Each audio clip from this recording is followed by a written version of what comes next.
أعوذ بالله من الشيطان الرجيم بسم الله الرحمن الرحيم واعلموا أنما غنمتم من شيء فأن لله خمسه وللرسول ولذي القربى واليتامى والمساكين وابن السبيل إن كنتم آمنتم بالله وما أنزلنا على عبدنا يوم الفرقان يوم التقى الجمعان والله على كل شيء قدير صدق الله العظيم۔ محترم سامعین و ناظرین، 10ویں پارے میں ہم داخل ہو چکے ہیں۔ انشاءاللہ اس کی تفصیل میں بہت جلد آپ کی خدمت میں پیش کرنے جا رہا ہوں، لیکن اس سے پہلے جو اہم نکات جن پر بات ہونی ہے اس کو ایک مختصر طور پر آپ کے سامنے پیش کر دوں، پوائنٹ بائی پوائنٹ، تاکہ آپ کو اندازہ ہو جائے کہ کن نکات پر بات ہونے جا رہی ہے۔ سب سے پہلی بات جو اس میں ہوگی، آیت کے حوالے سے جو میں نے تلاوت کی ہے 10ویں پارے کی پہلی آیت، اس میں مال کی تقسیم کو لے کر کہ مال غنیمت کس طریقے سے تقسیم ہونی ہے، اور اسی طریقے سے اللہ نے اسے یوم الفرقان کہا ہے، اس پر انشاءاللہ بات ہوگی۔ دوسرا جو پوائنٹ ہوگا، قوت کے ذریعے امن، یعنی کہ اللہ رب العزت نے آگے چل کر اسی صورت میں بیان فرمایا ہے کہ اپنے آپ کو جنگ کے لیے تیار رکھو، اس پر انشاءاللہ بات ہوگی۔ تیسری بات جو ہوگی، اس میں جنگی قیدیوں کے ساتھ کس طریقے سے سلوک کرنا ہے، کیا انقلابی وہ احکامات اللہ نے نبی کے ذریعے جاری فرمائے، اس پر بات ہوگی۔ چوتھی جو بات ہوگی، لبریشن آف مکہ، مسجد الحرام، یعنی مسجد حرام جو مشرکوں کے قبضے میں تھا، اور اس کو یعنی کون اس کے صحیح مستحق ہے، اس پر انشاءاللہ بات ہوگی، اللہ نے کیا فرمایا۔ اور اسی طریقے سے علماء اہل کتاب کے اندر کیا برائیاں آ چکی تھی، اور اس سے امت مسلمہ کو کیا سبق لینا ہے، اس پر بات ہوگی۔ اور چھٹی بات جو اہم ہے، زکوٰۃ کے مال کو لے کر، یعنی کس طریقے سے کہاں پر اس کو ایلوکیٹ کرنا ہے، کہاں خرچ کرنا ہے، اس پر بات ہوگی چھٹے پوائنٹ میں۔ اور ساتویں اور آخری بڑے اہم پوائنٹ میں، جو دراصل سورہ توبہ کا مرکزی مضمون ہے، جس میں بتایا گیا ہے کہ مومنین کیسے ہونے چاہیے اور منافقین کے کیا جو ہے کوالٹیز تھے، اس پر بات ہوگی۔ دونوں میں فرق بیان کیا جائے گا انشاءاللہ۔ تو آئیے پہلے پوائنٹ کی طرف، جو بتاتا ہے کہ مال غنیمت کی تقسیم کیسے ہو، اور اللہ نے اسے یوم الفرقان کہا ہے۔ تو اس سے پہلے کہ میں اس کی تفصیل میں جاؤں، میں چاہتا ہوں کہ جنگ بدر کیوں پیش آئی اس پر چند باتیں رکھوں، کیونکہ ہر دور میں جنگ کو ناپسند کیا گیا ہے، اور دین اسلام میں بھی اسے سخت ناپسند کیا گیا ہے، الا یہ کہ مجبوری ہو اور اپنے تحفظ کے لیے ہتھیار اٹھانا ہو، وہاں پر اسلام نے اجازت دی ہے۔ یہ سورہ حج میں ہم اس کی تفصیل اپنے مقام پر آئے گی، انشاءاللہ میں وہاں پر پوری تفصیل میں بات کہوں گا، اور انشاءاللہ اس دوران میں بھی انشاءاللہ 10ویں پارے کی تفصیل میں بھی یہ باتیں آئیں گی اپنے مقام پر۔ تو پہلے مختصر سا خاکہ کھینچ لوں کہ جنگ بدر کیوں پیش آئی۔ عزیزان محترم، مکہ میں جب دین اسلام پر جو لوگوں نے لبیک کہا حضور اکرم صلی اللہ علیہ وسلم کی دعوت پر، تو مکہ کے مشرکین کے اندر ایک قسم کی ہلچل مچ گئی، اور انہوں نے طرح طرح کی اذیتیں دینا شروع کر دی، حتیٰ کہ ہجرت سے پہلے بھی، یعنی مدینے کی ہجرت سے پہلے بھی بعض صحابہ حبشہ کی طرف چلے گئے، جہاں پر نجاشی جو بادشاہ تھا، جن کے بارے میں آتا ہے کہ انہوں نے اسلام قبول کیا، وہاں پر جانے کے بعد بھی مکے کے مشرکوں نے انہیں چین سے رہنے نہیں دیا، بلکہ وہاں پر بھی وفد بھیجا، تحفے اور تحائف بھیجے، تاکہ انہیں پریشان کیا جائے اور واپس لایا جا سکے۔ اسی طریقے سے مکے میں سوشل بائیکاٹ بھی کیا گیا، اور مدینہ جانے کے باوجود بھی انہیں ستایا جا رہا تھا، اور مدینے کے سرداروں کو خطوط لکھے جا رہے تھے، اکنامک سینکشنز ان پر لگائے جا رہے تھے، اور اسی طریقے سے حرم میں آنے کے اوپر بھی ان پر پابندی لگائی جا رہی تھی۔ تو یہ صورت اسی چیز سے ڈیل کرتی ہے کہ ایسی حالت میں کیا کیا جائے۔ اب جب جنگ کا حکم ہوا اور بدر میں اللہ رب العزت نے کامیابی دی، اللہ اپنے مدد سے فرشتے بھیجے، بارش بھیجا، نیند بھیجی، طرح طرح کی نعمتوں سے اللہ رب العزت نے ماحول پورا ان کے فیور میں کر دیا، اور حتیٰ کہ جنگ میں جو کثیر تعداد وہاں سے آ رہی تھی، اللہ فرماتا ہے کہ مومنین کی جماعت کو اس کو کم کر کے دکھایا، اور انہیں بھی جو مکے سے روانہ ہوئے تھے مشرک، انہیں بھی کم کر کے دکھایا، تاکہ فیصلہ ہو جائے، حق اور باطل میں جو ہے فرق جو ہے وہ نمایاں طور پر دکھ جائے، اور مشرکین مکہ کو یہ پیغام چلے جائے کہ یہ جو چھوٹی جماعت ہے، اس پر سب سے بڑی طاقت اللہ کا ہاتھ ہے، اور اسی لیے اللہ رب العزت نے یوم الفرقان کہا۔ اب آئیے دیکھیں گے ہم کہ مال کے تقسیم کے تعلق سے، اور یہ مال کا تقسیم، یہ مال غنیمت، بعض روایتوں میں یہ بیان کیا گیا ہے کہ حضور اکرم صلی اللہ علیہ وسلم نے مکے کے مشرکین کے تجارتی قافلے کو لوٹنے کی غرض سے اس پر حملہ آور ہوئے. یہ بات کس طریقے سے صحیح نہیں ہے اس کے تفصیل میں جانے کا اس وقت موقع نہیں ہے، لیکن بہت سے ایسے روایات ملتے ہیں جس سے یہ صاف معلوم ہوتا ہے کہ اللہ رب العزت کو حق اور باطل کا فرق کرنا تھا اور باطل کو یعنی سبق سکھانا تھا. تو یہاں پر 5 یعنی جو مال کی تقسیم، مال غنیمت کی تقسیم کو لے کر جو بات بیان کی گئی ہے، دور جاہلیت میں مال غنیمت کی تقسیم کو لے کر الگ رواج تھا، جس کے ہاتھ جو چیز آتی وہ اس کو اٹھا لیا کرتے تھے. اسی طریقے سے اب جو مال غنیمت جو حاصل ہوئی ہے، اللہ نے ایک ڈسپلن قرار دیا اور ایک فکس پورشن کہاں پر کیا صرف ہوگا اس پر بات کہی. 20% جو ہے اللہ کے رسول اور رسول کے رشتہ دار، یتیم، مساکین اور وابن السبیل اللہ کے راستے میں خرچ ہوں گے. باقی 80% مجاہدین کے درمیان میں تقسیم ہوگی. یہ تقسیم ہمیں پہلے پوائنٹ میں ملتی ہے کہ کس طریقے سے تقسیم ہو. آئیے انشاءاللہ دوسرے پوائنٹ کی طرف جو میں نے کہا تھا کہ پیس تھرو اسٹرینتھ، یعنی امن قوت کے ذریعے. جہاں پر دین اسلام میں جنگ کو بالکل ناپسند کیا گیا ہے، وہیں پر مجبوری میں جو اجازت دی گئی ہے، اس کے ساتھ ساتھ اللہ رب العزت نے جنگ کے لیے ہمیشہ تیار رہنے کے لیے اپنے طور پہ تیاری کرنے کی بھی بات کہی ہے. اس سے پہلے کہ اللہ تعالیٰ نے یہ کس لیے بیان فرمایا ہے، اس کی حکمت پر میں چند باتیں کہوں. میں چاہوں گا کہ آپ کے سامنے ترجمہ پڑھوں آیت نمبر 60 اور 61 کا، جس میں اللہ فرماتے ہیں، اور یہ کافر گمان نہ کرے کہ وہ نکل بھاگیں گے، وہ ہمارے قابو سے باہر نہیں جا سکیں گے، اور ان کے لیے جس حد تک کر سکو فوج اور بندھے ہوئے گھوڑے تیار رکھو، جس سے اللہ کے اور تمہارے ان دشمنوں پر تمہاری ہیبت رہے، اور ان کے علاوہ کچھ دوسروں پر بھی جنہیں تم نہیں جانتے ہو اللہ انہیں جانتا ہے، اور جو کچھ بھی تم اللہ کی راہ میں خرچ کرو گے وہ تمہیں پورا کر دیا جائے گا اور تمہارے ساتھ کوئی کمی نہیں کی جائے گی. تو عزیزان محترم، یہاں پر اللہ رب العزت نے بات فرمائی ہے کہ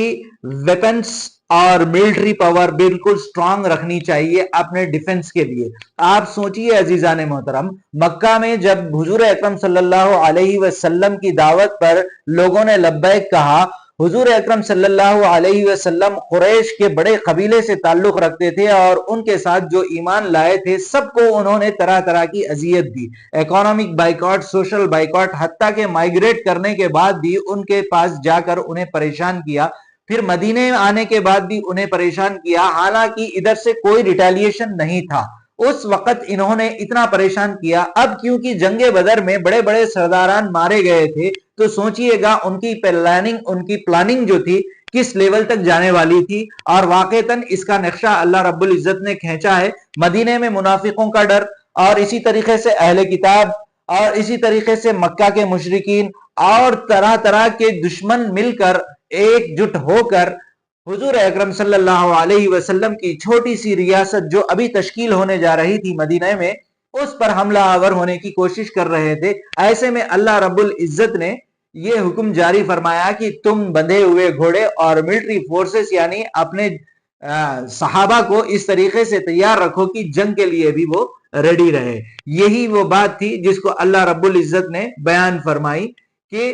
اسی لیے ہمیں چاہیے کہ مومنین کی جماعت جو بھی ہو، اور آج بھی ہم دیکھتے ہیں کہ جو ایکسٹینشن ہو رہے ہیں، ایک کنٹری دوسرے کنٹری کو ہو رہی ہے، اور اس کنٹری پر حملہ آور کرنے کی کوئی جرت نہیں کرتا جو پوری طریقے سے ویپنائز ہو، پوری طریقے سے سٹرونگ ہو. اور یہی دنیا کے ہر کنٹریز میں، ڈیولپڈ کنٹریز ہو یا انڈر ڈیولپڈ کنٹریز ہو، وہاں پر ہم دیکھتے ہیں کہ ایک اچھا خاصا بجٹ ڈیفنسو سسٹم کے لیے الوکیٹ کیا جاتا ہے، تاکہ وہاں پر امن باقی رہے، تاکہ وہ لوگ دشمن سے محفوظ رہے. اور یہاں پر اللہ نے ایک بڑی اہم بات یہ بھی کہی ہے کہ دوسروں کے دل میں بھی ہیبت طاری ہو جائے، اور دوسرے بھی لوگ پلاننگ کر رہے ہیں، تم نہیں جانتے، اللہ تعالیٰ نے اپنی طرف منسوب کر کے کہا کہ وہ اللہ جانتا ہے. تو یہ تھا دوسرا پوائنٹ اور اس کی حکمت. تو آئیے تیسرے پوائنٹ کی طرف جو بات کرتی ہے جنگی قیدیوں کے سلوک کے تعلق سے. عزیزان محترم، اس سے پہلے کہ میں آیت اور ترجمہ آپ کے سامنے پڑھوں، میں چاہتا ہوں کہ جب جنگ بدر ہو گیا اور 70 لوگ مکہ کے جب قیدی بنا کر لائے گئے، تو مکہ کے مشرکین اور اعدائے اسلام نے یہ بات پھیلانا شروع کر دی کہ یہ کیسا نبی ہے جو جنگ اور خون ریزی اس قسم کے واقعات انجام دینے پر مجبور کرتا ہے، اور اسی طریقے سے اپنے ہی بھائیوں کو قیدی بناتا ہے اور مال لوٹتا ہے، اور اسی طریقے سے فدیہ لے کر قیدیوں کو رہا کرتا ہے، اس طریقے کی باتیں بیان کی گئی ہے۔ تو اس کے تناظر میں اللہ رب العزت نے یہ آیت نازل فرمائی، آیت نمبر 66 ہے، جس میں اللہ فرماتے ہیں ما کان لنبی ان یکون له اسرا حتى يثقن في الارض تريدون عرض الدنيا والله يريد الاخره والله عزيز حليم والله عزيز حليم واللہ عزیز حکیم۔ کوئی نبی اس بات کا روادار نہیں ہوتا کہ اس کو قیدی ہاتھ آئے یہاں تک کہ وہ اس کے لیے ملک میں خون ریزی برپا کرے۔ یہ تم ہو جو دنیا کے سر و سامان کے طالب ہو، اللہ تو آخرت چاہتا ہے اور اللہ غالب اور حکیم ہے۔ عزیزان محترم، یہاں اللہ رب العزت نے واضح طور پر بیان فرمایا کہ یہ تم ہو سکتے ہو جو دنیا کے طالب ہو، اللہ کا نبی، اللہ کا رسول کبھی اس کا طالب نہیں ہوتا۔ وہ صرف اعلی کلمت اللہ کے کلمے کو بلند کرنے کے لیے اور ظلم کے خلاف لڑنے کے لیے ہی اس کو ترجیح دیتا ہے۔ تو عزیزان محترم، یہاں پر دیکھیے گا جنگوں کے ساتھ، جنگی قیدیوں کے ساتھ جو سلوک اللہ کے نبی نے کیا وہ ایک انقلابی تبدیلی تھی جو دین اسلام نے اس دنیا کو دی۔ عزیزان محترم، اس سے پہلے جو جنگیں ہوا کرتی تھی جس میں قیدی ہاتھ آتے تھے، انہیں غلام بنا لیا جاتا تھا، ان کی عورتوں کو غلام بنا لیا جاتا تھا، ان کے ساتھ بدسلوکی کی جاتی تھی۔ اسی طریقے سے مثلا یعنی باڈی کو جس طریقے سے چاہے زندہ ہو یا مردہ انہیں کاٹ دیا جاتا تھا، اور اسی طریقے سے مال غنیمت کسی کی کوئی ترتیب نہیں ہوا کرتی تھی، جس کے ہاتھ جو آیا وہ لے لیا کرتے تھے، اور اس کو فخر سے یعنی بتایا بھی جاتا تھا، پیش کیا بھی جاتا تھا۔ لیکن یہاں پر جنگی قیدیوں کے ساتھ اللہ کے نبی نے جو سلوک کیا وہ کیا سلوک کیا، ہم سورہ محمد میں بھی اس کی تفصیل دیکھیں گے۔ اب کیونکہ وقت کی تنگی ہے بڑی تیزی کے ساتھ میں بتاتا چلوں، اس میں حتیٰ کہ جو پڑھے لکھے مشرکین تھے مکہ کے، انہیں یہ کہا گیا کہ 10 مسلمانوں کو پڑھانے کے بدلے میں بھی انہیں چھوڑ دیا جائے، یعنی علم کو اتنی اہمیت دی گئی ہے۔ اس پر بھی چاہے تو اور ہم بات کہہ سکتے ہیں، بس مختصر اتنا کہنا ہے کہ دشمن کے ذریعے سے بھی علم اگر ہم کو مل رہا ہے تو اس پر بھی اللہ کے نبی نے اکتفا کیا، علم کو اتنی اہمیت دی۔ اسی طریقے سے جو لوگ جنگ میں قیدی بنا کر لائے گئے ان کے ساتھ اچھا سلوک کرنے کی بات بھی ہمیں روایات میں ملتی ہے۔ حضرت ابن عباس رضی اللہ تعالی عنہ جب جنگی قیدی بنا کر لائے گئے، ان کے پاس کپڑے نہیں تھے، تو روایات میں یہ ملتا ہے کہ حضور نے اپنا لباس یا کسی اور کا لباس دینے کی بات کہی۔ اسی طریقے سے فدیہ لے کر جان چھڑانے کی بات بھی اللہ کے نبی نے کہی تھی، اور یہ وہ چیزیں ہیں۔ اور احسان یعنی معاف بھی کر دینے کی بات اللہ کے نبی، اور اس قرآن میں ہمیں ملتا ہے کہ معاف کرنے کا بھی جواز ہمیں ملتا ہے کہ انہیں چھوڑ دیا جائے۔ یہی وہ بات ہے جس میں آگے چل کر اللہ رب العزت نے فرمایا ہے کہ اگر تمہارے دل میں اگر کچھ اچھائی ہے، ایمان ہے، تو ہو سکتا ہے جس کے بدلے میں ہو سکتا ہے اس کے بدلے میں تمہیں اور بھی بھلائی عطا ہو۔ اسی سے ہمیں پتا چلتا ہے کہ بہت سارے جنگی قیدیوں نے بعد میں اس سلوک کو دیکھ کر اسلام قبول کیا۔ تو عزیزان محترم، جنگی قیدیوں کے تعلق سے جو سلوک کرنا اسلام کی تعلیم میں دیا گیا ہے وہ ایک انقلابی تعلیم تھی۔ یہ چوتھے پوائنٹ کی طرف جو بات کرتی ہے کہ مسجد حرام کے انتظام اور مسجد حرام کی ذمہ داری دراصل ان لوگوں کا حق ہے جو اللہ پر ایمان لاتے ہیں، آخرت پر ایمان لاتے ہیں، اور بھی دوسری باتیں جو اس آیت نمبر 18 میں بیان کی گئی ہے۔ اس کو بتانے سے پہلے میں چاہوں گا کہ تھوڑا اس کا بھی پس منظر آپ کے سامنے پیش کروں۔ سورہ انفال میں جس طریقے سے بتایا گیا مشرکین مکہ اکٹھا ہو رہے تھے، اسی طریقے سے توبہ کے آغاز میں جس کا نام سورۃ البراء بھی ہے، یعنی کہ بری ہو جانے کا ایک الٹیمیٹم پیش کیا گیا۔ مشرکین مکہ کو 4 مہینے کی مدت دی گئی، اور اس سے پہلے یا تو وہ اسلام لے آیا کر امن میں داخل ہو جائے یا تو پھر مکے کو چھوڑ دے۔ اب یہاں پر ان کی برائیاں گنوا کر اللہ رب العزت فرماتے ہیں انما یعمر مساجد من آمن، اللہ فرماتے ہیں انما یعمر مساجد اللہ من آمن باللہ والیوم الآخر واقام الصلاة وآت الزکاة ولم یخش الا اللہ فعسى اولئک ان یکونوا من المہتدین۔ ترجمہ سنیے عزیزان محترم،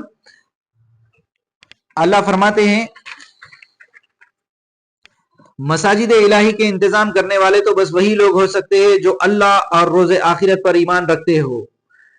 نماز قائم کرتے ہو، زکوٰۃ دیتے ہو اور اللہ کے سوا کسی سے نہ ڈرتے ہو، یہ لوگ توقع ہے کہ راہیاب ہونے والے بنے۔ تو عزیزان محترم، یہاں پر مکہ مشرکوں کے کنٹرول میں تھا اور بت پرستی بالکل عام تھی۔ تمام چیزوں کے باوجود اللہ کے نبی اور صحابہ مکے میں ایک ریزسٹنس کے طور پہ اس چیز کو برداشت کر رہے تھے۔ مدینہ جانے کے بعد بھی جب ان کے پیچھے دشمنی اس حد تک لوگوں نے کی کہ وہاں پر بھی چین سے نہ رہنے دیا، اب ضرورت تھی اس بات کی کہ ایسے دشمنوں کا سر کچل دیا جائے اور مکے کو ہمیشہ کے لیے اس مشرکانہ عقائد کے لوگوں کے کنٹرول سے چھڑوا دیا جائے۔ اللہ رب العزت نے یہ الٹیمیٹم جاری کروایا اور یہ بھی بتایا کہ اس کے اصل مستحق کون ہے، اور اس طریقے سے ہم پچھلے پاروں میں بھی پڑھے تھے کہ ان اول بیت وضع للناس للذی ببکۃ مبارکہ، سب سے پہلے خالص اللہ کی توحید کے لیے جو گھر اللہ نے بنایا وہ مکہ تھا، اور اس میں شرک کی جڑیں اس طریقے سے پھیل گئی تھی۔ روایات میں آتا ہے کہ 360 بت، یعنی یہ بتانے کے لیے بیان کی گئی تھی یا حقیقتاً 360 تھے لیکن بتوں سے بھر گیا تھا۔ اب یہاں پر اللہ نے یہ بات کہی کہ اس کے اصل مستحق کون ہے، وہ ہے جو اللہ پر ایمان لاتے ہو، آخرت پر ایمان لاتے ہو، نماز قائم کرتے ہو، اور نماز دراصل توحید کا ایک پریکٹیکل ڈیمونسٹریشن ہے، اور اپنا مال بھی اللہ کی راہ میں خرچ کرتے ہو سکتا ہے کہ یہ لوگ راہیاب ہو، ہدایت پانے والے ہو۔ تو یہ تھا عزیزان محترم چوتھا پوائنٹ۔ آئیے عزیزان محترم پانچویں پوائنٹ کی طرف، جو بات کرتا ہے علماء اہل کتاب کی کوالٹیز کے بارے میں۔ عزیزان محترم، یوں تو سورہ توبہ کا مرکزی مضمون یہ ہے کہ اللہ رب العزت نے مشرکین مکہ کے تیور کو دیکھ کر اور ان کی اندر اصلاح کی کوئی رمق بھی باقی نہ رہی، حجت بالکل قائم ہو چکی تھی، اس لیے اس سورہ میں اور سورہ انفال میں ہم دیکھیں گے کہ لگاتار اللہ رب العزت اللہ کی راہ میں لڑنے کو ابھارا ہے مومنین کی جماعت کو۔ اب یہاں پر یہ بات بالکل بیچو بیچ سورہ توبہ میں اللہ رب العزت نے یہ فرمائی ہے کہ اہل کتاب کے جو علماء تھے ان کا کیا حال تھا، اور اسی آئینے میں آج ہمیں دیکھنا ہے کہ کہیں ہمارے علماء کے اندر بھی یہ چیز تو پیدا نہیں ہو گئی، اور کہیں ہمارے عوام الناس مسلمانوں میں علماء کی اندھی تقلید تو نہیں آئی۔ یہ ہمیں جائزہ لینے کی ضرورت ہے ان آیات کی روشنی میں۔ اللہ رب العزت فرماتے ہیں اتخذوا احبارهم ورهبانهم اربابا من دون الله والمسيح ابن مريم وما امروا الا ليعبدوا الها واحدا لا الہ الا ہو سبحانہ عما یشرکون۔ اور اس کے بعد فرماتے ہیں یریدون ان یطفئوا نور اللہ بافواہہم ویأبی اللہ الا ان یتم نورہ ولو کرہ الکافرون هو الذی ارسل رسولہ بالہدی ودین الحق لیظہرہ علی الدین کلہ ولو کرہ المشرکون۔ عزیزان محترم، جو اہل کتاب کے لوگ تھے انہوں نے علماء کو، رہبان اور درویش اور قسم کے علماء کو رب بنا لیا تھا۔ ایک روایت میں ہمیں ملتا ہے کہ یہ ایک صحابی جو ایمان لائے تھے انہوں نے کہا کہ ہم تو علماء کو رب نہیں بناتے تھے، تو ان سے پوچھا گیا کہ کیا جو علماء حرام کہتے تھے کیا تم اسے حرام نہیں ٹھہراتے تھے، جو کیا حلال کہتے تھے کیا تم اسے حلال نہیں ٹھہراتے تھے؟ تو انہوں نے جواب دیا ہاں یہ تو ہوتا تھا، تو اسے ہی رب بنانا ہے۔ اس کے بعد اللہ فرماتے ہیں کہ ان کا مقصد یہ تھا کہ یریدون ان یطفئوا نور اللہ، اللہ کے نور کو جو کتابیں آسمان سے نازل کی گئی تھی اس میں وہ تحریف کیا کرتے تھے، اس کو مٹانا چاہتے تھے اپنی منہ کے پھونکوں سے، لیکن اللہ کا منشا یہ ہے کہ اس کتاب کے ساتھ وہ معاملہ وہ ہرگز نہیں کر سکتے، اور اللہ اس نور کو بالکل کامل کر کے رہے گا۔ اور رسول کے تعلق سے حضور اکرم صلی اللہ علیہ وسلم کے تعلق سے فرماتے ہیں هو الذی ارسل رسولہ بالہدی، وہی ہے جس نے اللہ کے رسول کو مبعوث فرمایا بالہدی، ہدایت کے ساتھ، ودین الحق، یہ بالکل ایک دم ٹرو سسٹم، دین جو ہے ایک سسٹم ہے اللہ کا دین، دین اسلام، اس سسٹم کو بالکل حق کے ساتھ اللہ نے نازل فرمایا لیظہرہ علی الدین کلہ، تمام سسٹم پر اس سسٹم کا غلبہ رہے گا۔ اللہ رب العزت کا یہ دعویٰ ہے۔ یہ اور بات ہے کہ ہم اس کو فالو نہیں کرتے، علی الدین کلہ ولو کرہ المشرکون، مشرکین چاہے اسے کتنا بھی ناپسند کرے۔ یا ایھا الذین آمنوا ان کثیرا من الاحبار، اور احبار یعنی اہل کتاب کے علماء کے تعلق سے ایک اور بڑی بات بیان فرمائی جا رہی ہے اور اس کے بعد ایک سزا کی بھی بات کہی جا رہی ہے. اس کے بعد میں انشاءاللہ یہ پوائنٹ کو ختم کروں گا. بڑے اہم پوائنٹ ہے, بڑی اہم آیت ہے. آیت نمبر 34 میں اللہ فرماتے ہیں یا ایھا الذین آمنوا ان کثیرا من الاحبار والرهبان لا یاکلون اموال الناس بالباطل ویصدون عن سبیل اللہ. یہ جو علماء رہتے ہیں اہل کتاب کے, یہ عوام الناس کا مال کھاتے ہیں, جبکہ اللہ تعالیٰ فرماتے ہیں کہ تمام انبیاءوں کی سنت یہ رہی لا یسألکم علیہ اجرا, وہ تم سے کوئی اجر نہیں مانگتے. انبیاءوں کا طریقہ کیا ہے؟ کسی سے اجرت نہیں مانگنا. اور باطل اور ناحق علماء سو کا طریقہ کیا ہے کہ یہ باطل طریقے سے لوگوں کا مال کھاتے ہیں اور اسی طریقے سے اللہ کے راستے سے روکتے ہیں. اور والذین یکنزون الذهب والفضة ولا ينفقون فی سبیل اللہ فبشرہم بعذاب علیم. اور جو وہ مال جمع کرتے ہیں اس طریقے سے, اللہ کی راہ میں خرچ نہیں کرتے, سونے چاندی جمع کرتے, تو ان کے لیے عذاب کی بشارت اللہ رب العزت نے دی ہے. اور اس مال کو اللہ رب العزت آگے فرماتے ہیں کہ ان کے پہلوؤں کو, ان کے پیشانیوں کو اور پٹھوں کو اس سے داغا جائے گا اور کہا جائے گا کہ چکھو اس کا عذاب. تو عزیزان محترم, آج ضرورت ہے ہمیں اس بات کی کہ ہم اندھی تقلید سے بچے اور علماء کی بے دلیل باتوں کو ماننے سے بچے, اور اسی طریقے سے وہ علماء کو پہچانے جو حق ہے اور جو مال کو جمع کرتے ہوئے نام اور شہرت کے لیے اپنی مسندیں اور اپنی گدیوں پر بیٹھے ہوئے. یہ تھا 5واں پوائنٹ. عزیزان, آئیے بڑی تیزی کے ساتھ 6ٹھے پوائنٹ کی طرف چلتے ہیں, جس میں اللہ رب العزت سورہ توبہ میں فرماتے ہیں جو زکوٰۃ کے مال کو کہاں خرچ کرنا ہے اس پر بات کہی گئی ہے. 8 مد گنوائے ہیں اللہ تعالیٰ نے, اور صدقات کے معنی یہاں پر زکوٰۃ لیے گئے ہیں. آیت نمبر 60 ہے, اللہ فرماتے ہیں انما الصدقات للفقراء والمساکین والعاملین علیہا والمؤلفۃ قلوبہم وفی الرقاب والغارمین وفی سبیل اللہ وابن السبیل. فقراء اور مساکین دونوں دراصل محتاج لوگ ہوتے ہیں جو سیلف سفیشینٹ نہیں ہوتے. فقراء یہ ہوتے ہیں کہ ان کے پاس یعنی کہ جد و جہد کرنے کے باوجود کچھ اپنی ضروریات کو وہ میٹ نہیں کر پاتے, اور مساکین وہ ہے ان کے پاس اسباب ہی نہیں ہوتے سرے سے جد و جہد کرنے کے لیے, ان کو پوری طریقے سے اٹھانا پڑتا ہے, یعنی مسکین فقراء سے بھی زیادہ ہے. تو ان لوگوں کو دینا ہے, دونوں فقراء اور مسکین. اسی طریقے سے والعاملین علیہا, دور یعنی کہ اسلام کا جب ڈومیننس تھا اور اسلام جب ایک بحیثیت دین ایک سسٹم پوری طریقے سے اسٹیبلش ہو چکا تھا, ایک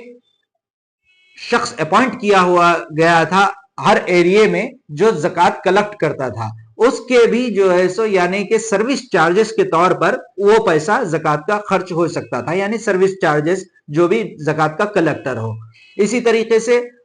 مؤلفۃ قلوبہم, وہ لوگ جو اسلام کے دشمن نہیں ہیں یا پھر جو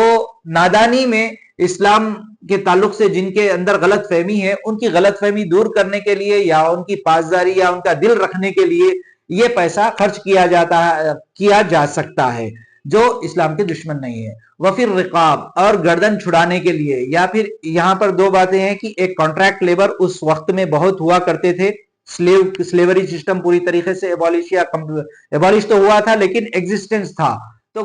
بانڈڈ لیبر, اور اسی طریقے سے جو بے قصور ہے یا چھوٹے جرائم میں بڑی سزائیں کاٹ رہے ہیں ان کے لیے بھی یہ مد کا استعمال ہو سکتا ہے. والغارمین, اور جو قرضدار ہے, مقروض ہے, جو یعنی جس کی صلاحیتیں بہت کچھ ہے لیکن کسی وجہ سے وہ مقروض ہے اور وہ اپنے آپ کو ڈیولپ نہیں کر پا رہا ہے, اس کے اندر بہت سارا پوٹینشیل ہے یا مجبور ہے, وہ فیملی چلا نہیں پا رہا ہے, ہر قسم کے قرضدار کو جو جائز قرضدار ہے اس کو بھی آپ دے سکتے ہیں. وفی سبیل, اور اللہ کی راہ میں وہ دعوت کا کام ہو یا پھر اس کے بہت بڑے یعنی براڈر انٹرپریٹیشن کیے گئے ہیں, بہت یعنی کہ اس کی تعویل کی گئی ہے. اسی طریقے سے وابن السبیل, مسافر, اب یہ مسافر جو ہے محض مسافر ہونے کی حیثیت سے مستحق ہو جاتا ہے زکوٰۃ کے, چاہے وہ امیر ہو یا غریب ہو. یہ تھے 8 مد. 6ٹھا پوائنٹ. آئیے چلتے ہیں آج کے 7ویں اور آخری اہم پوائنٹ کی طرف, جو دراصل سورہ توبہ میں بڑی کثرت کے ساتھ ذکر کیا گیا ہے کہ منافقین کی کیا روش تھی اور منافقین کون تھے. اسی چیز کو 2 ہی آیت میں اللہ رب العزت نے سمیٹ کر یہ بیان فرمایا ہے کہ منافقین کون تھے, اور اسی طریقے سے مومنین کو بتایا ہے کہ حقیقی مومن